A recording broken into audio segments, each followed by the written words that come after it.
नमस्कार दोस्तों, मैं संजय परिहार। आज मैं आपके सामने एक खास कहानी लेकर आया हूँ। यह कहानी किसी और की नहीं बल्कि उस ममता की मूरत की है जिसे हम माँ कहते हैं। माँ जो बिना किसी स्वार्थ के हमारे लिए सब कुछ नछावर कर देती है। उसकी गोद में सुकून है, उसकी डांट में सीख है और उसकी मुस्कान में पूरी दुनिया की खुशी समाई हुई है। इस कहानी का नाम है माँ का आंचल। ये कहानी है उस आंचल की जो कभी हमारे आंसू पोंछता है तो कभी हमारी भूख मिटाने के लिए चूल्हे की आग से तपता है। माँ का आंचल सिर्फ कपड़े का टुकड़ा नहीं बल्कि एक ऐसा कवच है जो हर दर्द से हमारी रक्षा करता है। उसकी छाँव में हमें जो सुकून मिलता है वह दुनिया के किसी और कोने में नहीं। आइए इस कहानी के जरिए उस माँ के आंचल की ओर और त्याग को करीब से महसूस करें। माँ का आंचल। सुबह का समय था। सूरज की हल्की हल्की रोशनी खिड़की से कमरे में आ रही थी। अनिकेत अपनी माँ के बिस्तर के पास बैठा था। माँ की उम्र अब 75 के पार हो चुकी थी। कमजोरी के चलते उनका शरीर जर्जर हो गया था, लेकिन उनका प्यार और दुलार वैसा ही था जैसे बचपन में हुआ करता था।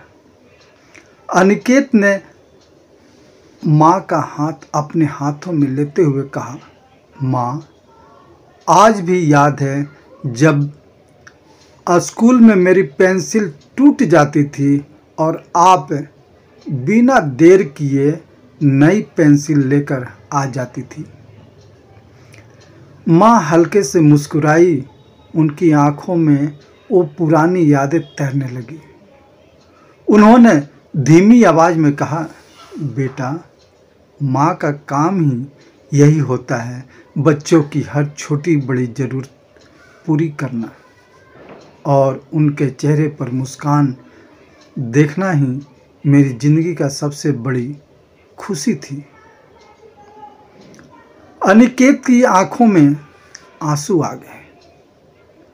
उसने माँ के पास रखी दवाइयों को देखा और गहरी सांस ली। वह जानता था कि माँ का शरीर अब कमज़ोर हो गया है, लेकिन उनका प्यार कभी कम नहीं हुआ था। उनका प्यार कभी कम नहीं हुआ था, चाहे वो बीमार ही क्यों ना पड़ गई हो। प्यार आज भी वैसा ही था। माँ, आज मैंने आपकी पसंद की खीर बनाई है। आपकी वही नारियल वाली खीर जो आप बचपन में बनाती थी। आप खाएंगी ना? अनिकेत ने मुस्कुराने की कोशिश की। माँ ने सिर हिलाया। हाँ बेटा, लेकिन पहले वो कहानी सुनाओ जो मैं तुम्हें सुनाया करती थी, वही राजा रानी वाली। अनिकेत हंस पड़ा। माँ, आप अभी भी वही पुरानी कहानी सुनाना चाहती हैं? आज मैं आपको एक नई कहानी सुनाऊंगा। उस बेटी की कहानी जिसने अपनी माँ की हर बात मानी और उसे कभी दुखी नहीं होने दिया।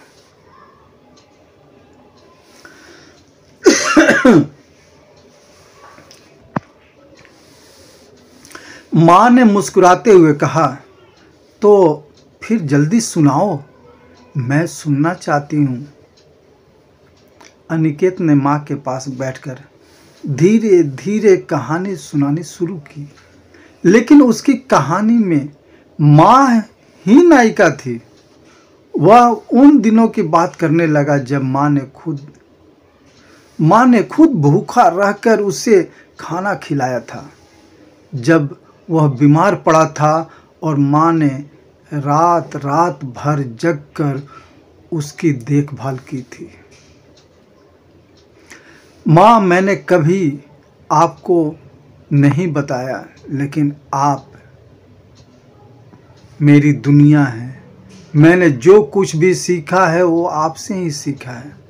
अगर आज मैं इस मुकाम पर हूँ तो सिर्फ आपकी बदौलत। माँ की आंखों में आंसू थे।